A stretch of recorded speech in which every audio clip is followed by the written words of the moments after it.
Bonjour à toutes, bonjour à tous. Merci de votre présence. Nous sommes en direct de Toulouse avec du public et sur Internet, sur le site www.prefond.tv. Merci de votre présence au programme de Prefond TV, de l'actualité, bien sûr, Prefond, mais aussi des informations locales, des informations de conjoncture économique. Il est à noter que nous sommes aujourd'hui dans la semaine de l'investissement responsable. Vous le savez, Prefond est attaché à suivre l'épargne retraite de ses affiliés et nous aurons dans 20 minutes un débat sur le sujet « La finance peut-elle être responsable ?» Nous aurons 45 minutes de direct. Nous avons le plaisir d'accueillir sur ce plateau M. Denis Lefebvre, président de la Prefond. Bonjour. Bonjour. Ainsi que M. Christian Carrega, directeur général de la Prefond. Bonjour. Alors avant de commencer cet échange, vous pouvez poser vos questions, que vous soyez en public ou sur Internet, via SMS sur le 06 44 63 07 22. N'hésitez pas et tout de suite le point Prefond.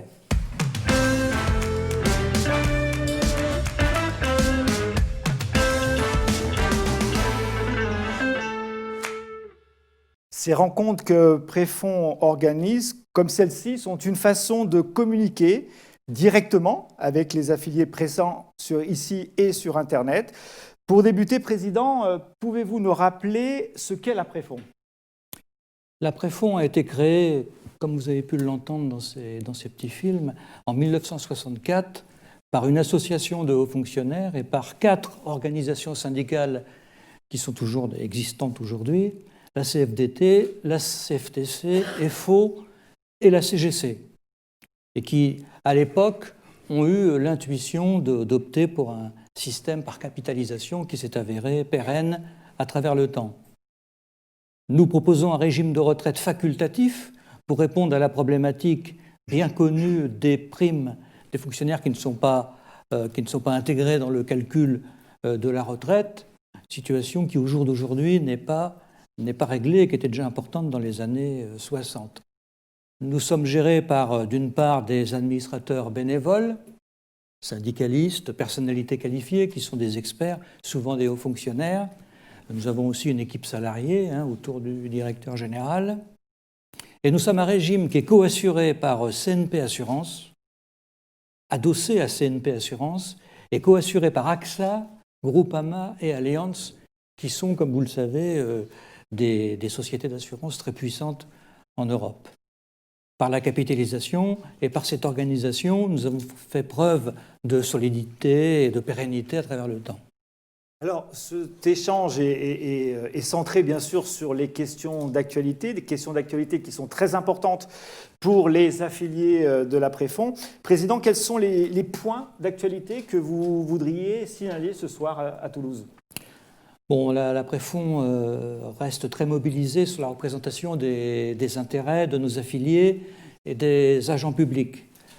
Et nous avons suivi donc récemment tout le dossier de la loi Pacte et les changements importants pour l'épargne retraite en général et pour Prefond en particulier. Et au cours de cette réunion, nous rentrerons davantage dans le détail.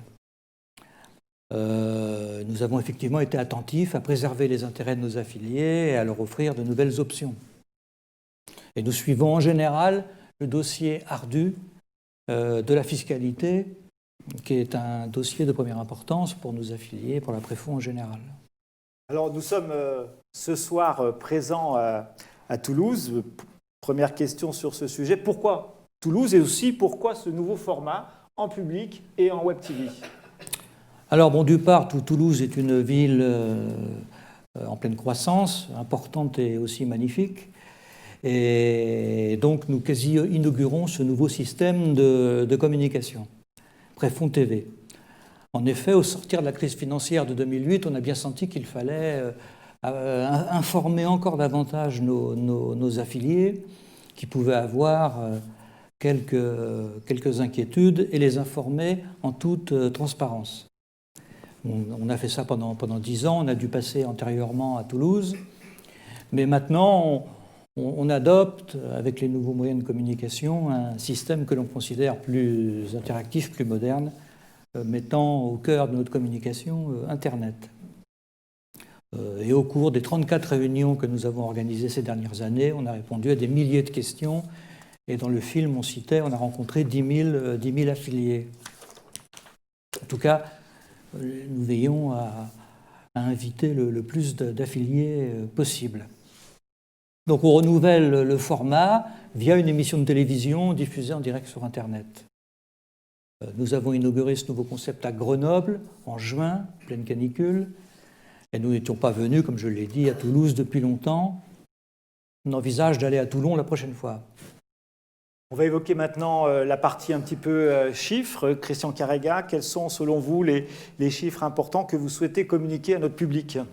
Alors c'est des chiffres que vous connaissez puisque ça concerne le département de la Haute-Garonne, 129 000 agents publics, ce qui fait un taux d'équipement pour ramener à la population qui est plutôt élevé, 82 pour 1000, alors que la moyenne nationale est à 72 pour 1000. Plutôt des femmes, 62% de femmes. Évidemment, c'est dans la fonction publique d'État qu'on trouve le plus d'agents publics, 62 000, et dans la territoriale à 48 000. Voilà, donc un taux d'équipement un nombre d'agents plutôt élevé. Si je m'intéresse maintenant aux cotisants que vous êtes dans le département 7200 à cotiser, principalement là aussi des femmes, avec une cotisation moyenne en classe 6 autour de 920 € et un âge moyen des cotisants de 51 ans. Et je signale une croissance assez forte depuis 2013-2014, notamment de fonctionnaires de la territoriale et de femmes de la territoriale qui viennent dans une logique de prévoyance. C'est un peu la tendance qu'on observe France entière, mais particulièrement importante dans la Haute-Garonne. Si on regarde les allocataires, donc ceux qui touchent une rente, vous êtes 3 900 dans le département à toucher une rente préfonds, en moyenne une rente qui est autour de 2 700 € par an. Alors, il y a un nombre de femmes qui est plus élevé là aussi, et un taux de reversion qui, pour le coup, est beaucoup plus faible que parmi les cotisants. Autant en phase de cotisation, vous êtes 68% à choisir la reversion. En phase d'allocation, vous n'êtes que 24% à choisir la reversion. Alors j'indique ces chiffres-là parce que souvent, parmi les questions qu'on nous pose, c'est est-ce que j'ai intérêt à faire la reversion avant-après ? Donc vous avez comme ça un peu ce que font finalement vos collègues agents publics, à la fois en phase de cotisation et en phase lorsqu'on est allocataire.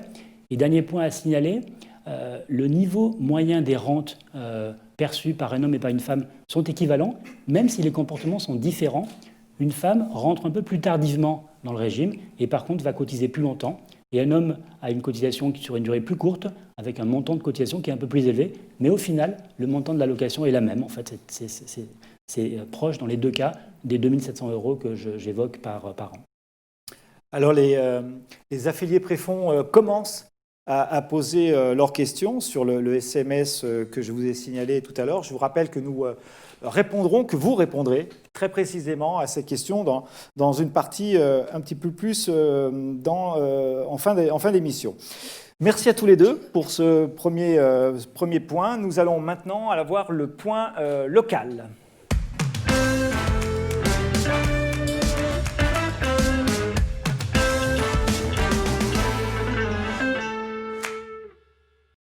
Fred Menuet nous a rejoint. Bonjour Fred. Bonsoir messieurs, dames, bonsoir à vous. Vous êtes humoriste. Oui. Vous avez publié récemment, si je ne m'abuse, le petit illustré du parfait toulousain. Voilà, parce qu'il y a des règles à savoir pour être un vrai toulousain.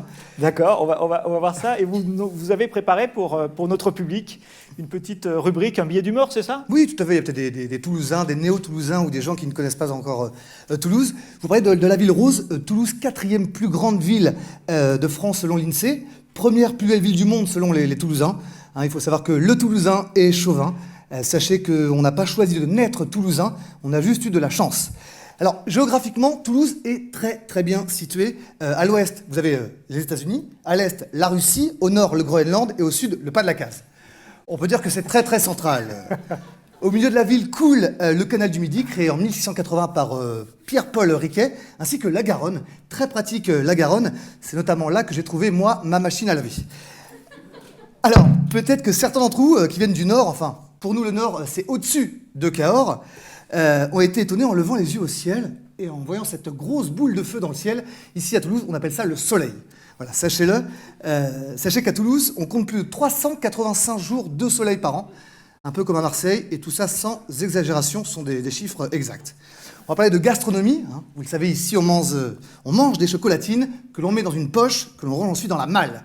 Ça est un petit peu particulier pour vous. Alors attention à vous. Hein. La dernière personne qui a commandé un pain au chocolat à Toulouse est encore dans le coma. Voilà, ça, sachez-le. Pour la gastronomie, le Toulousain est patient et peut faire la queue pendant 2h30, 3h30 devant le restaurant L'Entrecôte, non loin d'ici, où on y trouve sa fameuse sauce, dont les secrets restent gardés.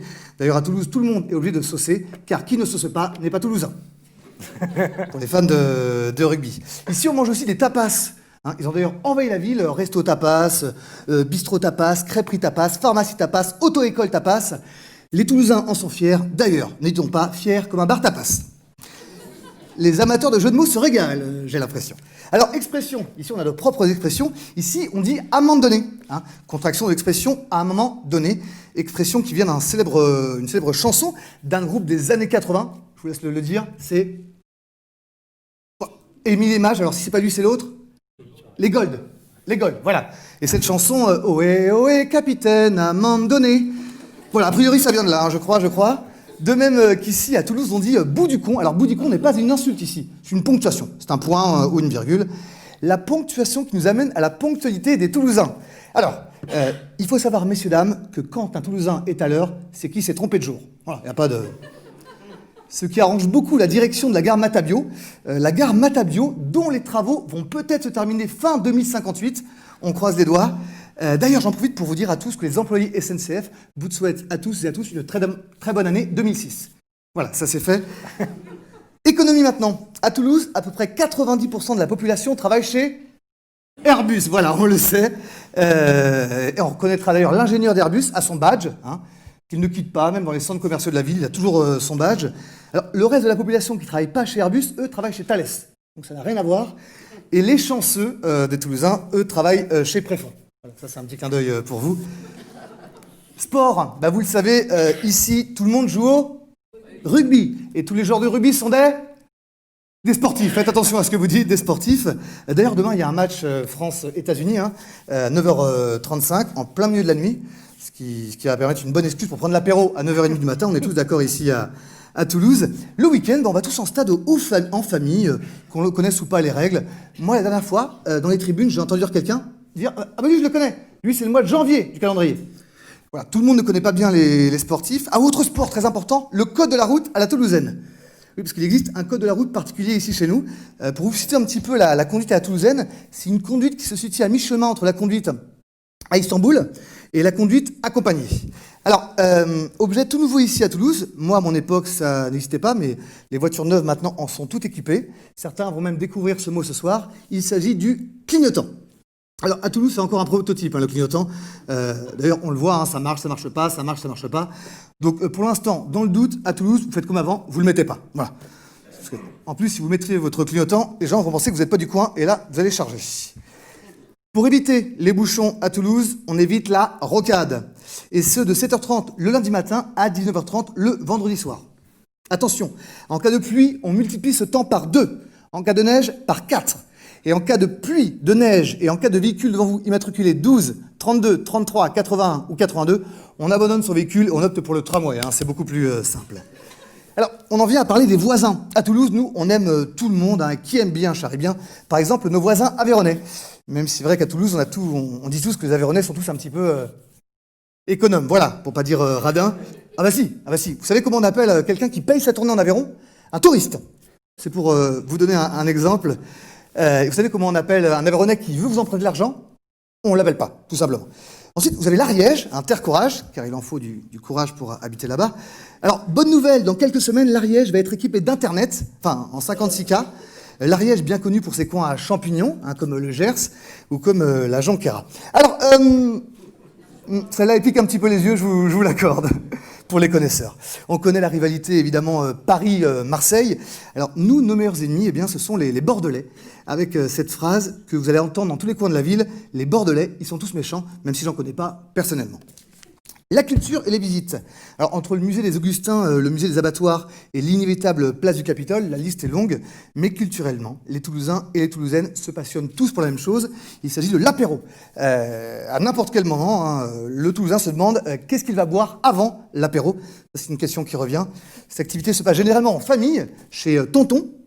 Il faut connaître, hein, place Saint-Pierre, où se déroule la fête des voisins. Sauf que là-bas, la fête des voisins, c'est tous les soirs.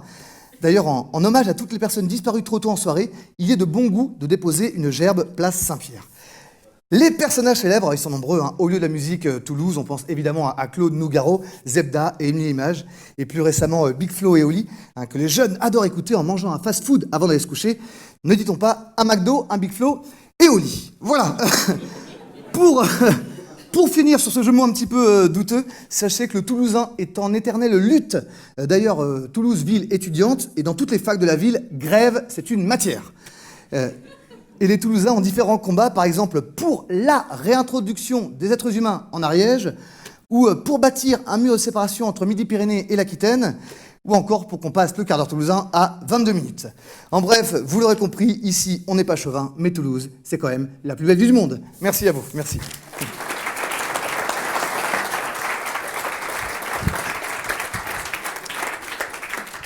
Merci Fred Menuet pour ce très très beau moment. Nous allons désormais parler de choses un tout petit peu plus sérieuses et nous passons au point conjoncture.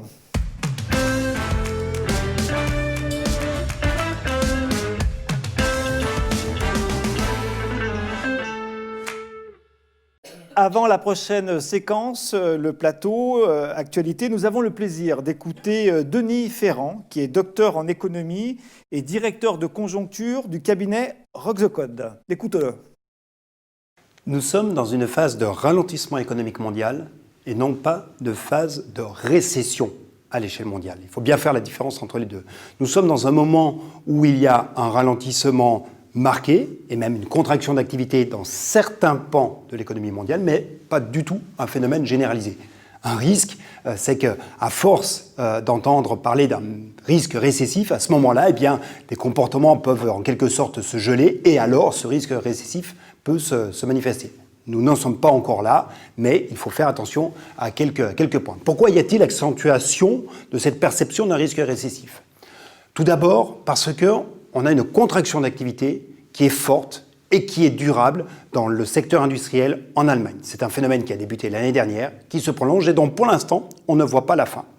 Et puis on a aussi un phénomène qui est très particulier, qui est le fait que les États-Unis rentrent en retard dans le processus de ralentissement économique. Habituellement, ce sont les États-Unis qui donnent le tempo de l'activité économique mondiale. Cette fois-ci, le retournement d'activité dans l'industrie est venu d'abord d'Asie et d'Europe, et en particulier en Allemagne, et désormais, il se propage aux États-Unis.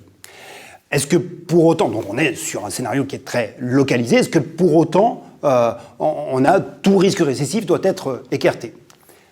Par certains aspects, on se rend compte qu'il n'y a pas, jusqu'à présent, les facteurs objectifs qui sont présents. Les facteurs objectifs qui déclenchent les récessions, ce sont les hausses de prix du pétrole, parce que cela fait un prélèvement sur le pouvoir d'achat. Ce sont les hausses de taux d'intérêt, parce que cela désolvabilise les entreprises.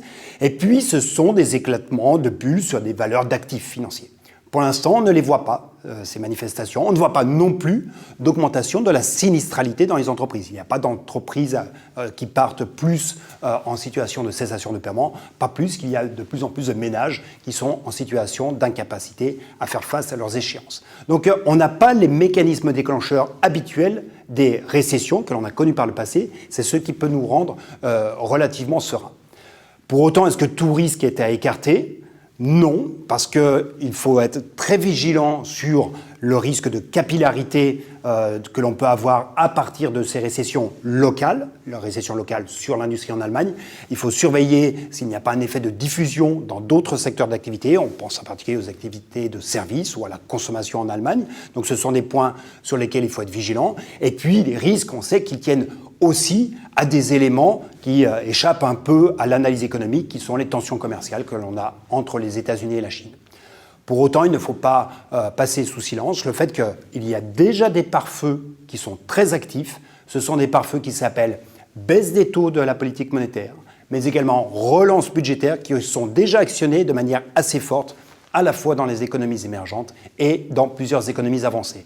Donc l'ensemble de ces éléments vient nous protéger d'une certaine manière du risque récessif, mais en revanche, ce dont il faut bien être conscient, c'est que ce que marque ce ralentissement, c'est que nous sommes amenés à prendre progressivement conscience de ce que la croissance est vouée à être un peu plus faible, durablement, tendanciellement, qu'elle ne l'a été par le passé.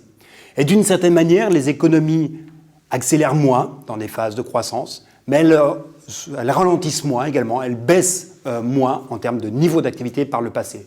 Ces économies sont un petit peu plus inertes, elles sont un peu plus inertes aussi sur des rythmes de croissance plus faibles et des rythmes de croissance plus faibles. Cela veut dire aussi un gâteau en termes de revenus à partager qui croît moins vite et cela peut peut-être à terme aiguiser les problèmes, les questions de répartition au sein des économies, qu'elles soient avancées, qu'elles soient émergentes. Donc les questions sont en train de changer de nature. On n'a pas l'impression que ce soit un problème de nature conjoncturelle qui va s'exacerber. Le risque de récession peut être jugulé. En revanche, parce qu'il y a un ralentissement, la question de la répartition sera de plus en plus posée désormais. La question de la répartition sera de plus en plus posée en lien avec cette croissance un peu plus faible que nous signalait Denis Ferrand, docteur en économie. Nous allons tout de suite évoquer maintenant le point actualité.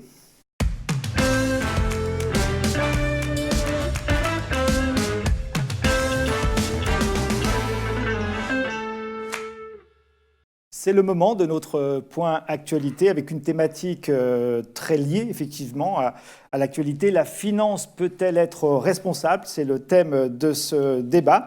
Nous ont rejoint sur le plateau Madame Michèle Nathan, vice-présidente de la Préfond et en charge de la commission investissement socialement responsable. Bonjour. Bonjour.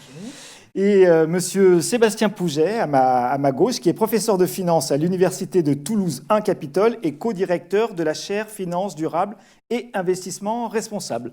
Bonjour Sébastien. Et puis nous avons encore parmi nous le président de la Préfond, Denis Lefebvre, et monsieur Christian Carrega, directeur général. Avant de commencer cet échange, je voudrais encore vous faire travailler une seconde fois. Vous pouvez vous munir de votre mobile et composer sur le SMS 06 44 63 07 22.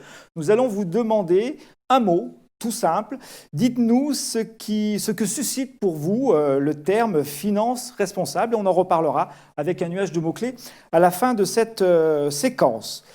Le débat, la finance peut-elle être responsable, intervient, je vous le disais en préalable, dans le cadre de la semaine de la finance responsable. D'ailleurs, rappelons aux affiliés Préfond ce que l'on nomme l'ISR, l'investissement socialement responsable. L'ISR est un placement financier qui vise à concilier d'un côté la performance économique et de l'autre côté un impact social et environnemental. Vous avez d'ailleurs une petite définition qui s'affiche. Alors, Madame Michèle Nathan, je vais vous poser la première question. La Préfond s'engage sur ce type de financement. Pouvez-vous nous rappeler, sur ce sujet bien précis, la démarche de la Préfond ? Écoutez, la Préfond, nous sommes des syndicalistes d'abord et des agents publics. Et en fait, notre volonté était pour les fonds de la Préfond de ne pas se comporter comme les fonds prédateurs qui recherchent le rendement financier maximal au mépris des salariés et de leurs droits et au mépris de l'environnement. Donc, notre objectif est bien de pouvoir concilier l'ensemble de ces intérêts et pour pouvoir obtenir à la fois du rendement financier, mais aussi des bonnes pratiques. Ça fait une quinzaine d'années que l'ISR existe. Et pour la Préfond, nous avons établi une charte avec nos objectifs à partir de 2011. Et comme nous ne sommes pas gestionnaires directs de nos fonds en tant qu'association Préfond, nous maintenons le dialogue continu avec les assureurs qui gèrent nos fonds. Alors, l'investissement socialement responsable semble encore très, très mystérieux pour une majorité de Français. Une très récente enquête réalisée par l'IFOP auprès donc des Français évoque le fait que 61% des Français déclarent n'avoir jamais entendu parler d'ISR ou d'investissement socialement responsable. Alors pour nous éclairer, Sébastien Pouget, pouvez-vous nous compléter cette petite définition initiale et surtout nous donner quelques exemples concrets d'investissement socialement responsable ? Oui, tout à fait. Donc, l'investissement socialement responsable, c'est un investissement qui a un double objectif, à la fois de performance financière et de performance sociétale au sens large, à la fois sociale et environnementale, de qualité. Et donc, cet investissement socialement responsable va se traduire dans la manière dont les investisseurs placent leur argent, dans la manière dont ils choisissent les entreprises dans lesquelles ils investissent. Et donc, ça va entraîner des comportements, des stratégies d'investissement qui vont de l'exclusion, du boycott, pour les entreprises qui sont les plus irresponsables. Par exemple, en ce moment, on voit des gros boycotts sur les entreprises liées au charbon, à des stratégies plus positives dans lesquelles les investisseurs essayent de sélectionner au sein de chaque industrie les entreprises qui sont les plus respectueuses à la fois du climat social et de l'environnement. Merci. Nous allons revenir sur la Préfond. Président, quels sont les enjeux de la Préfond sur ce sujet et quelles sont surtout ses initiatives? Déjà, effectivement, on ne comprendrait pas que la Préfond, qui est à forte gestion syndicale et d'origine syndicale, tourne le dos à l'investissement socialement responsable. Ça serait inacceptable.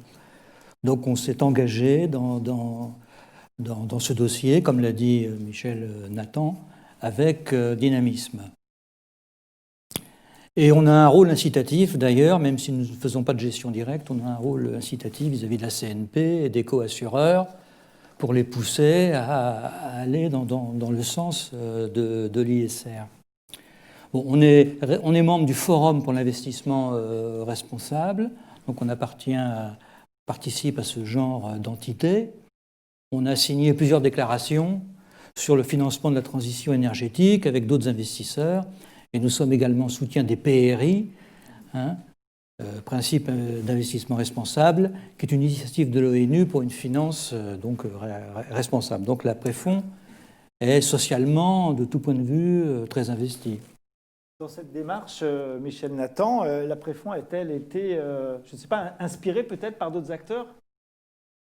Oui, on peut dire ça, dans la mesure où beaucoup d'organismes et institutions de retraite sont à gestion paritaire entre les employeurs et les représentants syndicaux, donc que ce soit l'IRCANTEC, les RAFP, l'AGIR-CARCO ou le FRR, qui est un peu différent.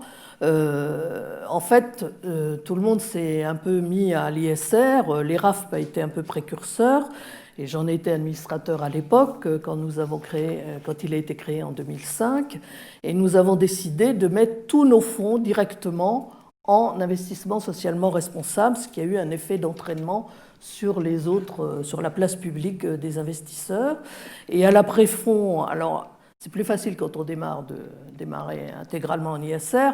À la Préfond, c'est un régime ancien, donc quand nous avons démarré, on avait déjà 40 ans de préfonds, donc on ne peut pas basculer un portefeuille comme ça du jour au lendemain. Et donc c'est pour ça que nous avons choisi de le faire en progression, en dialogue permanent avec nos assureurs. Sébastien, est-ce que vous pouvez nous préciser pourquoi la finance finalement s'intéresse à l'investissement socialement responsable? Tout à fait. Je pense qu'il y a deux raisons principales. La première raison, c'est que les financiers se sont rendus compte que pour avoir une vision juste des entreprises dans lesquelles ils investissent, il fallait avoir une approche globale de l'entreprise. Et donc, c'est une approche qui doit s'attacher, bien sûr, aux éléments financiers, pour comprendre la solidité financière, la santé financière des entreprises qu'ils financent, mais aussi de s'attacher à regarder l'environnement de cette entreprise, et notamment son action sur la société. Et ça donne dans l'idée d'une évaluation plus juste, disons, des entreprises. Ça, c'est le premier point, donc un peu une analyse financière de meilleure qualité, enrichie par une vision extra-financière. Et la deuxième raison pour laquelle la finance est devenue de plus en plus responsable, c'est le fait de vouloir investir avec des valeurs. En fait, les investisseurs, ce sont vous et moi qui investissons via l'industrie financière, via des fonds. Et finalement, derrière les fonds, il y a toujours des gens qui ont leurs valeurs et qui ne veulent pas abandonner leurs valeurs lorsqu'ils investissent. Et donc c'est pour suivre ce mouvement autour des valeurs, que ce soit sociales ou environnementales, que l'industrie de la finance s'est développée vers cet investissement socialement responsable. Michel, je pense que vous vouliez réagir ou compléter peut-être, ou donner une vision. Oui, mais on pourrait poser la question pourquoi les syndicalistes s'intéressent à la finance. En théorie, ce n'est pas évident, mais en tant que syndicaliste, on sait qu'il vaut mieux s'occuper nous-mêmes de nos intérêts. Et donc, charité bien ordonnée commence par soi-même. Et je pense qu'il est important qu'on ne se désintéresse pas de ces questions financières et qu'on puisse amener effectivement la finance à être plus vertueuse quelque part. Et ça, c'est très important. Et en tant que préfonds, nous sommes très attachés aux droits humains, aux intérêts environnementaux et sociaux, bien sûr. Et dans ce cadre-là, en tant que préfonds, nous avons choisi de soutenir la chaire universitaire ParisTech Mines, qui est intitulée « Une entreprise responsable et la promotion des entreprises à mission ». Et d'ailleurs, une partie des travaux de cette chaire ont inspiré la loi Pacte, avec la création des entreprises à mission. L'idée que l'entreprise, ce n'est pas seulement des financiers qui viennent faire de la production, mais c'est aussi un impact social, environnemental sur toute une région et toute une économie. Alors moi, je me pose une question, peut-être que je vais trouver une réponse ce soir. Dans les investissements financiers, les épargnants recherchent en premier lieu, en priorité, le rendement financier. Est-ce qu'on peut vraiment, Sébastien, concilier performance financière et rendement avec impact positif pour la société, que ce soit des impacts sociétaux, environnementaux, etc. Oui, je pense que c'est possible. La raison étant que les entreprises les plus responsables sont aussi souvent les entreprises qui sont les plus productives, en fait. Une entreprise dans laquelle les salariés travaillent dans un bon état d'esprit vont être des entreprises qui vont être pérennes. Des entreprises qui respectent leur environnement, même naturel, vont être des entreprises qui ont leur place dans la société qui les accueille. Et donc, on peut penser qu'il va y avoir une création de valeur qui va être plus marquée dans ces entreprises-là. Et donc, cette valeur va être ensuite partagée entre les différentes parties prenantes, donc les salariés et puis les investisseurs qui pourront aussi avoir un petit bonus sous certaines conditions, mais plus techniques dans lesquelles je ne vais pas entrer ce soir. Mais oui, je pense que c'est possible. Michel Nathan, c'est possible de concilier rendement, performance financière et impact positif pour la société ? Tout à fait, c'est possible. Les performances de la Préfonds le prouvent. Et d'autre part, je voudrais rappeler qu'en 2008, pendant la crise financière, les fonds ISR ont eu un rendement financier nettement supérieur aux fonds qui n'étaient pas ISR. Donc, en pleine crise financière, on a bien vu que c'était un élément de solidité important que d'avoir des politiques ISR. Vous avez évoqué tout à l'heure, Michel Nathan, dans vos propos, le régime préfonds retraite est assuré par 4, je crois, assureurs européens, c'est bien ça. Comment prennent-ils votre démarche et concrètement, pouvez-vous nous expliquer comment ils travaillent avec vous ? Et en fait, nous avons un dialogue permanent avec les assureurs, à la fois sur le portefeuille, la gestion du portefeuille, le rendement financier bien entendu, mais aussi le rendement ISR, si je puis dire ainsi, c'est pas tout à fait labellisé, mais voilà. Il me semble que c'est d'autant plus important qu'ils sont eux-mêmes attachés à ça. Ils ont pris des engagements forts dans la COP 21 pour pouvoir faire la transition énergétique et la financer. Donc, nous, c'est important de voir avec eux où sont placés nos fonds, comment les fonds évoluent, nos placements évoluent vertueusement, si je puis dire. Et alors, ça ne se fait pas du jour au lendemain, c'est un travail de longue haleine, mais on voit bien que quand on discute sur dossier avec chacun de nos assureurs, ils sont tout à fait prêts à nous entendre, ils sont tout à fait prêts à nous suivre dans nos demandes et nos volontés. Donc ils collaborent parfaitement bien avec vous. Une petite question un peu candide, excusez-moi, mesdames, messieurs, mais concrètement, pour les gens qui nous suivent, que ce soit ici en public, à Toulouse ou sur Internet, est-ce qu'on peut mesurer l'impact de l'engagement sociétal et environnemental d'une entreprise? Y a-t-il des indicateurs crédibles? Sébastien, vous pouvez nous répondre sur ce sujet? Oui, je crois que c'est un point qui est vraiment très important quand on passe à l'investissement socialement responsable parce qu'il y a un gros risque de greenwashing, c'est-à-dire que de plus en plus d'institutions peuvent se prévaloir d'une gestion responsable, d'un investissement responsable. La question, c'est de savoir si les faits sont à la hauteur des paroles. Et donc, il est très important de mettre sur pied des indicateurs. Donc, les indicateurs, vous pouvez avoir des indicateurs dans le domaine environnemental sur les tonnes de CO2 émises. Dans le domaine social, ça va être la fréquence des accidents du travail, la manière dont la richesse est partagée au sein de l'entreprise. Donc ça, ce sont des indicateurs. Ces indicateurs, il faut savoir qui les produit et puis il faut s'assurer de la qualité de cette production.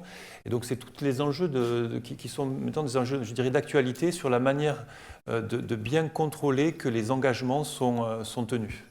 Ces indicateurs, ils sont accessibles par le grand public? Ils sont visibles? Alors, en général, ces indicateurs sont produits par des agences de notation, telles que Vigeo, l'agence qui s'occupe des fonds de l'après-fonds.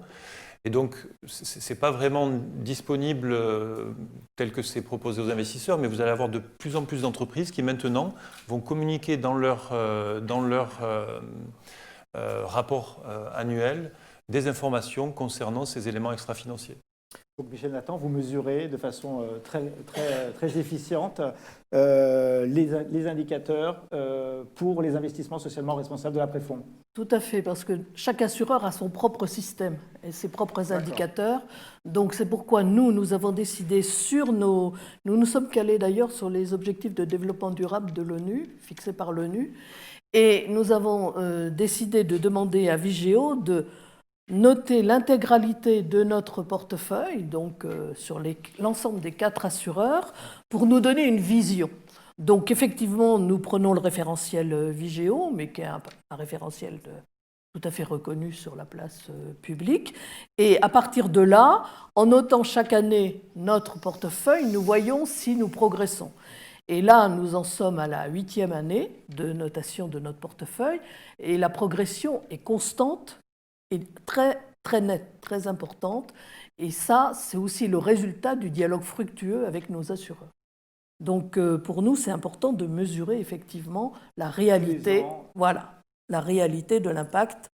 Et notre objectif, dès le départ, nous n'avions pas choisi la méthode de l'exclusion, mais plutôt la méthode de conduire les entreprises à améliorer leurs résultats et leurs pratiques, plutôt que de dire celle-ci elle n'est pas bonne et on ne veut pas investir dans cette entreprise. Alors l'investissement socialement responsable a de multiples vertus, on vient de l'entendre. Certains d'entre vous parlent même, je crois que c'est votre cas Sébastien Pouget, d'analyse financière intelligente d'une certaine façon. Est-ce que vous pouvez synthétiser pour notre public les principales vertus de l'ISR ? Je crois que l'ISR fait partie d'un mouvement qui est un mouvement, disons, de citoyens qui essaie de faire en sorte que l'économie soit durable. Ça peut être, nous-mêmes en tant que consommateurs, on va faire attention au type de produit qu'on achète. Quand vous êtes un travailleur, vous allez faire attention à la manière dont vous travaillez. Et là, l'idée, c'est que quand vous devenez investisseur, vous puissiez être aussi un investisseur qui puisse être en lien avec ses valeurs. Et donc c'est pour travailler dans un monde vers un monde plus durable que la finance responsable a toute sa place. Denis Lefebvre, président, est-ce que la Préfonds a pris d'autres initiatives en la matière ? Oui, on vient de lancer un contrat d'assurance vie 100% responsable qui concilie performance, sécurité et donc engagement responsable. Et ce contrat démarre très bien. Alors, on vous avait dit à toutes et à tous qu'on allait effectivement avoir 20 minutes d'échange. On est pratiquement au terme de cet échange. Mais pour conclure sur ce thème, est-ce qu'on peut répondre à cette question que nous avons soulevée tout à l'heure ? La finance peut-elle être vraiment responsable ? Qui veut se lancer dans la réponse ? Sébastien ? Moi, je pense que le défi à venir pour que la finance soit vraiment responsable, c'est le fait pour les financiers de bien transférer les valeurs des gens qu'ils représentent. En fait, la grosse problématique actuelle, c'est de savoir comment les institutions financières votent au sein des assemblées générales des entreprises, quelle est la voie qu'elles portent pour améliorer la stratégie de ces entreprises. Et normalement, la voie qu'elle porte devrait être celle des affiliés des différents régimes. Et donc, je pense que c'est ça un des grands défis pour faire en sorte que la finance soit vraiment responsable. D'autres questions, Christian Carrega? Oui, ça fait une bonne transition parce que nous publions dans le rapport de gestion année après année ce que nous faisons en termes d'ISR. Les indicateurs qu'on évoquait sont dans le rapport de gestion. Sur le site internet, une page est consacrée à ces éléments-là. Et moi, j'observe dans les échanges qu'on a avec nos affiliés, de plus en plus une demande, en fait, finalement de sens, et de se dire comment est investi mon argent, à quoi ça sert, à quoi faites-vous attention. On sent une demande, en fait, même si le terme ISR n'est pas un terme qui est connu par le grand public, voilà, il y a une demande très claire de donner du sens à son épargne.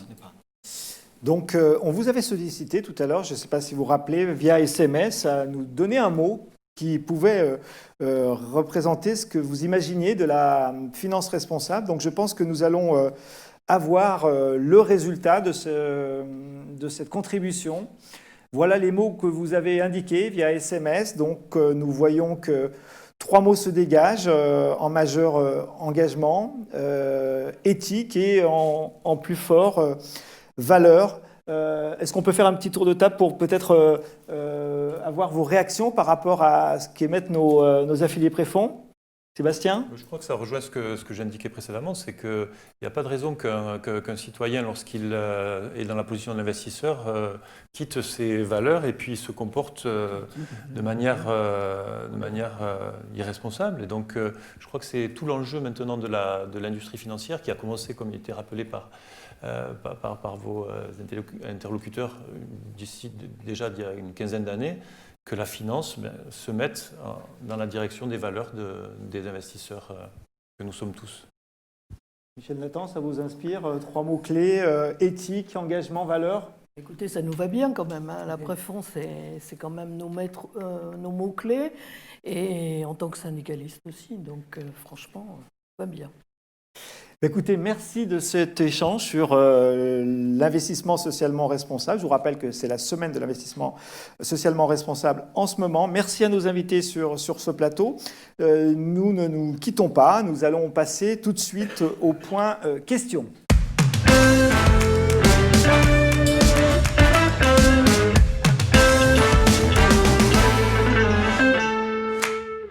Les questions des affiliés préfonds par SMS, dans un premier temps, qui sont soit en public, soit sur Internet. Donc, deux thèmes majeurs semblent émerger dans les questions que vous posez. Je regarde en même temps. Un premier thème très fortement émerge, le sujet de la fiscalité en matière d'épargne retraite. Peut-être pouvons-nous répondre directement à cette question. Quelles sont les nouveautés prévues par le gouvernement, Président? Est-ce que vous pouvez nous éclairer sur cette question? On sait que le gouvernement veut favoriser l'épargne retraite en direction qui puisse financer davantage les entreprises qui connaissent quelques difficultés en France.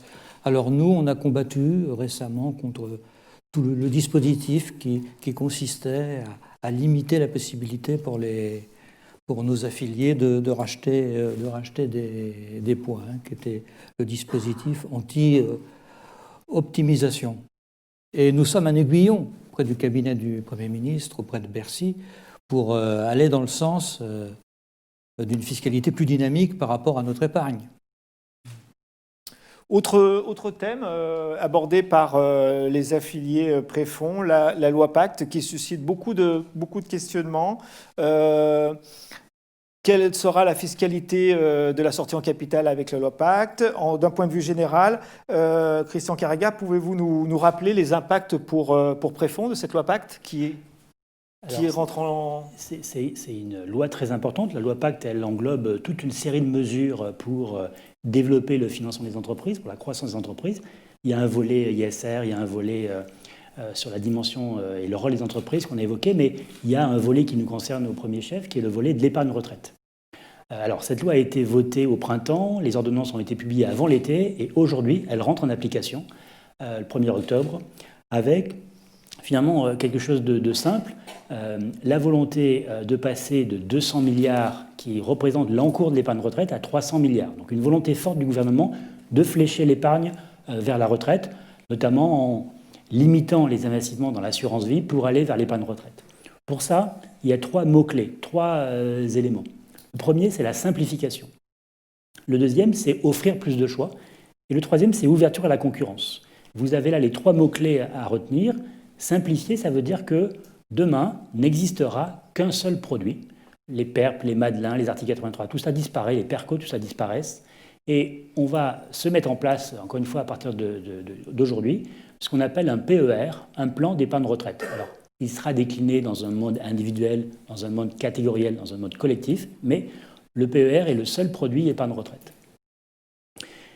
Et une incitation assez forte pour transférer une partie de l'épargne cumulée sur de l'assurance vie vers de l'épargne retraite. Premier sujet, on simplifie.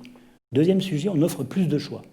Plus de choix, ça veut dire typiquement qu'à la sortie, vous aurez le choix entre capital ou rente.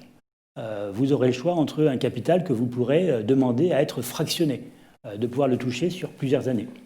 Et puis, des cas de déblocage anticipé ont été étendus, notamment, vous pourrez récupérer une partie de votre épargne pour financer l'achat de la résidence principale. Troisième sujet, la concurrence. De nouveaux acteurs vont émerger, des sociétés de gestion. Et puis surtout, vous allez pouvoir transférer plus facilement qu'aujourd'hui votre contrat PERP vers Préfonds, votre contrat Madelin vers d'autres intervenants, dans une logique où votre épargne retraite suivra toute votre carrière. C'est cette logique de transférabilité en limitant les frais sur le sujet. Alors, Préfonds dans tout ça. Préfonds, dès le début, la loi Pacte, on en parle depuis 1 an et demi. Dès le début, nous sommes allés voir les rapporteurs parlementaires, les cabinets du ministre de l'économie, pour la direction générale du Trésor, pour dire attention, il est extrêmement important de préserver, de renforcer le premier régime de retraite en France, qui est la Préfonds. Préfonds, c'est 17 milliards d'encours, ce qui représente 1/3 de l'épargne retraite individuelle, et c'est 15% des flux annuels de l'épargne retraite. En France, l'épargne retraite, c'est 2,8 milliards d'épargne année après année, en année normale. Préfonds représente 15% de ces flux-là. Donc il était primordial pour nous que nous puissions avoir l'assurance que le régime Préfonds ne s'arrête pas, qu'il continue. Et donc c'est ce qui va se passer. À partir du 1er décembre, le régime Préfonds sera Préfonds retraite, PER, et donc c'est finalement un peu le meilleur des deux mondes. Vous aurez à la fois la garantie qui est la vôtre aujourd'hui de ce régime qui vous garantit que pour 100 € versés, vous connaissez avec certitude le montant de la rente à 60 ans. Et vous savez que cette rente ne pourra, quoi qu'il arrive, jamais baisser. Si je vous dis que vous avez droit à 100 € de rente, ce ne sera jamais 99, ce sera toujours 100 et plus. Donc cette garantie-là est préservée. Et puis, on va offrir le choix pour tous les points qui ont été acquis à partir du 1er décembre. Vous aurez le choix de choisir rente ou capital, de panacher. Je veux la moitié en capital, la moitié en rente. Je veux que mon capital soit versé en 5 ou en 10 fois. Vous pourrez choisir de récupérer une partie ou toute votre épargne dans le cadre de l'achat d'une résidence principale. Voilà, donc on est sur le pont depuis le début de l'été pour faire évoluer le régime. Ce sera le cas au 1er décembre. Il y a une communication qui est en cours d'envoi que vous allez recevoir dans vos boîtes aux lettres pour faire en sorte que le régime Préfonds retraite soit renforcé de cette loi Pacte. Et puis, il y a un élément fiscal qui est important, c'est que tous les versements qui seront faits dans le cadre d'un PER seront entièrement déductibles du revenu imposable sans tenir compte de cette mesure qu'évoquait le président, qui est cette mesure anti-optimisation qui, vous le savez, dans certains cas, limite la déduction fiscale en 2019. C'est le fameux dispositif dit de la moyenne. Voilà, donc tout ce qui sera versé sur un PER, c'est-à-dire dans le régime Préfonds retraite, sera entièrement déductible sans contrainte particulière. Merci, effectivement, nous avions énormément de questions sur le PER. Merci à vous tous, affiliés ici présents à Toulouse, à tous nos internautes. Merci à Sébastien Pouget, merci au président, à la vice-présidente et au directeur général de la Préfonds. La prochaine date de Préfonds TV, c'est en février 2020. Nous serons à Toulon. Vous pourrez aussi regarder sur préfonds.tv le replay de cette émission. Merci à tous et très bonne fin d'après-midi.